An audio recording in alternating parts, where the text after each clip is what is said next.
হার না নিয়ে আমি কিছুতেই বাড়ি যাবো না। তো এখানে বসে থেকে কি হবে? চলুন সেটার ওখানে, হার হয়ে গেলেই আমরা নিয়ে চলে যাবো। বলছিস? হ্যাঁ তাই চ। আর শোনো, তোমার ওই বড় তামাকের মাত্রাটা একটু কম করে, তামাকে সিগারেট খেতে দেখো না, তাহলে তোমার চাকরি থাকবে না। তাহলে আর দেখবো না। এই কি গো, ওখান দিয়ে কোথায় যাচ্ছ?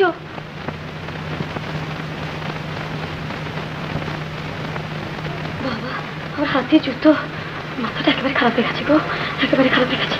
চাকরা তখন ঘুমিয়ে পড়ে পাচ্ছি, ঘুমিয়ে পড়ে পাচ্ছি। দাঁড়িয়ে রইলে কেন গো? বসো বসো বসো বসো, শুয়ে পড়ো। মাথায় একটু হাত বুলিয়ে দেবো? হ্যাঁ, মানে মাথায় একটু হাত বুলিয়ে দেবো? আগে না। আচ্ছা ঠিক আছে, তুমি শুয়ে পড়ো, আমি জেগে আছি। শুয়ে পড়ো, হ্যাঁ শুয়ে পড়ো, শুয়ে পড়ো।